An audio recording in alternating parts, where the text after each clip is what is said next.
Hi, I'm Mrs. McDonald, and I'm out here by my garden, and I'm going to read a story to you. It's called Yucky Worms. It says, "We're not yucky. I'm very nice. How rude." It's by Vivian French, and it's illustrated by Jessica Ahlberg. And this is the first reaction that most of us have to worms is yucky. But I want to show you one. They're actually, even though they're a little bit yucky, here I come. They're actually our friends. They do a lot of work. See, here's, ooh, 2 of them. Look, see this worm? Look at that go. It's wondering what I'm doing. Oh, are they gonna try? Oh, there it goes. See, there's a couple worms in there, and they're doing their job. They help my garden, and I'm going to read this book to let you know how. Let me put him back in my garden. Okay, back into the garden. Woo! Here, there's another chunk of dirt. I don't know if there's any worms in here. Let me see. None there. Are they hiding? Nope. I don't think there are any in here. Anyhow, I want to read this story to you, Yucky Worms. Look at all these worms in the tunnels. Yucky worms.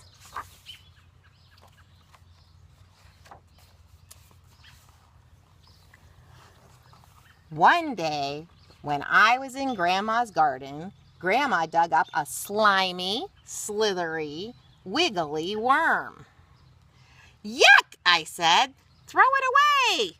"Throw it away?" Grandma looked horrified. "Would you throw away one of your friends?" "You can't be friends with a worm," I said. "You can't even tell which end is which." "Yes, you can. Watch." Grandma put the worm down. It gave a kind of squirmy wiggle and disappeared really fast, pointy end first. As the rounded end vanished, Grandma said, "There goes its tail." I bent down to look, and I could see it had left a little tunnel. "Where did it go?" I asked. "Home," Grandma said. "It's an earthworm. It lives underground." And it says here, in most backyards, there will be about 15 worms in every square yard of soil. Then down here, this tells all about a worm, all the parts. Worms have 5 pairs of hearts. Here's the brain. This is the mouth, where the food goes in. Here's the esophagus, where the food goes next. This is called the crop, where the worm stores food. This is the gizzard, where the food is ground down. This is the clitellum. It's a pale ring found only on adult worms, right here, clitellum. And here's the skin. It's covered in mucus for easier wriggling. And down here it shows the intestines, and that's where goodness from the food is absorbed into the bloodstream. And this is my bum, it says, where poop comes out. Well, I guess that tells us everything. Okay. Moldy. But what does it eat? Dirt? I wanted to know. It eats tiny, tiny stones and bits of dirt, Grandma told me. But worms eat other things too, like rotting leaves and flowers and fruit and dead insects. They especially like eating at night when it's cool. Dirt is good for you. Yuck, I can't eat this. See, found a button. Then it says, worms come above the ground to find things to eat too. Nice and rotten, just how I like it. They pull their food back down as they wriggle into the ground again. Isn't that interesting? I never even knew that. I learned that from this book. The stones and dirt help to grind everything up in the worm's stomach, and then the worm poops it back out. Here's a worm sleeping. Zzz. Grandma pointed to a flower bed. Look, can you see? I bent down and I saw what looked like a weird, long, curly worm made of dirt. That's worm poop, Grandma said. It's called a cast. You know when you recycle things? Well, worms do it too. There's still a lot of goodness left in things a worm eats, and when the goodness comes out again as poop, it helps plants grow big and strong. And as the worms move around under and on top of the soil, the poop gets spread around the garden. So see, those worms are working in my garden. It's a good thing because I don't always work as much as I should. That's why worms are my friends. Grandma gave me a thumbs up. And it's not just their poop that's good for the plants. The tunnels they dig loosen the soil so roots can stretch out and air and rainwater can get in. See? Look here. It says worms' poop is so fine and crumbly it never blocks their tunnels. And here, in a square yard of soil, there will be about 4 yards of earthworm tunnels. That's interesting. Some people call worms underground farmers. And worms can wriggle backwards and forwards. And here it says, whoops, I forgot something. Better reverse. But it's dangerous being a worm, Grandma said. I stared at her. Dangerous? I asked. She smiled at me. Lots and lots of animals think worms make the most delicious dinner. See, here's a, oh, I forget what those are called, a mole or something. Shopping list, worm, worm, worm, worm. That was close. See, here's a pitchfork coming down. There's a mole over there. Yep, that was a mole. I was right. Bird alert. Here comes a bird trying to eat them. Birds love them. And so do moles, badgers, frogs, hedgehogs, and foxes. Even some slugs eat worms, and human beings accidentally slice through them with spades and spike them with forks. It's a tough life. Cutting them in half doesn't hurt them, Grandma, I said. They just turn into 2 worms and keep on growing. Grandma shook her head. Poor worms. Lots of people think that, but it's not true. She put her fork down. Time for a snack. A worm's tail can regrow if it's cut off, but cutting a worm in half will kill it. I think I'll hide down here. Oh, so I guess it depends on where it gets cut in half. I was always told that they would grow. I guess I learned another thing. Good thing I'm reading a book. Grandma had tea, and I had orange juice. Can I dig up a worm, I asked.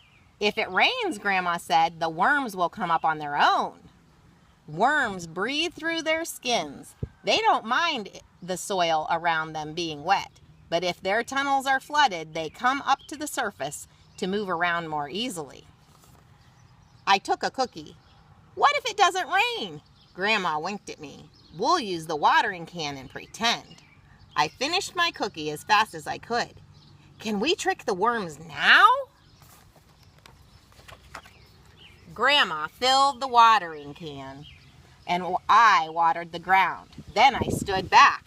I didn't want worms chewing my shoes. They only put their heads out, Grandma promised, and it'll be a while before they do. It says when it's very hot and the soil gets too dry to slither through, a worm will wriggle down to where the soil is still damp, curl up, and wait for rain. See down here, all these worms are waiting for rain. When it's very cold, a worm will wriggle down even deeper below the frost level and curl up with the other worms for warmth. It says, oh, it's cozy. It's cozy down there in the dirt. Grandma was right. I had time to eat 2 more cookies before she said, look! Wow, I said. I could just see the tip of a worm above the ground. Now watch this. Grandma stamped her foot and the worm disappeared.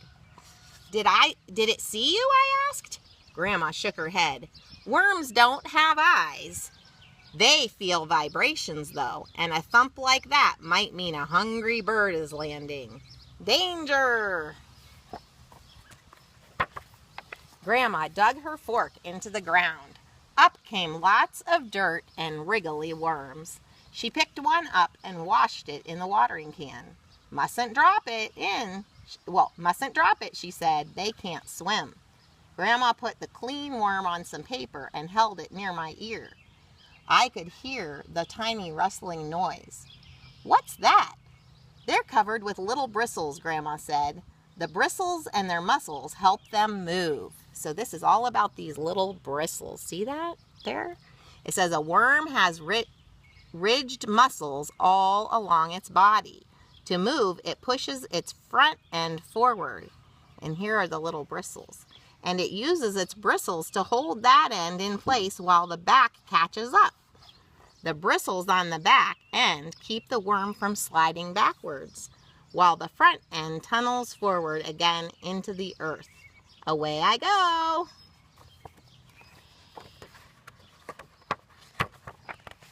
I've got muscles too. I bent my arm so Grandma could see. If you've got so many muscles, she said, maybe you'd like to help me plant my sunflower seedlings. Okay, I agreed, and then I thought of something. When I go to school on Monday, I'm going to say that I have lots of new friends. Good idea, Grandma said, but, I said, I might not actually say they're worms. This says, how to be a wormologist. A wormologist. Look for worm casts in your garden or in the park, leaves sticking up and out of the ground, worms on the surface after it rains. Experiment by watering a dry patch of grass or dirt and watching to see if worms come up. Tapping on the ground to see if you can make a worm believe it's raining. Carefully digging up a forkful of dirt and counting how many worms you find. A worm in the hand. When you pick up a worm, remember to be respectful. A worm is a living creature. Check how it feels. Is it smooth? Is it slimy? Can you feel the bristles? Watch how it moves. Is it a youngster or an adult? Adults have a clitellum, a yellow ring around their body. Put the worm back on newly dug soil and watch how it wriggles away. Always wash your hands after touching worms. Wow. That grandma really knew a lot about worms. She taught me a lot about worms.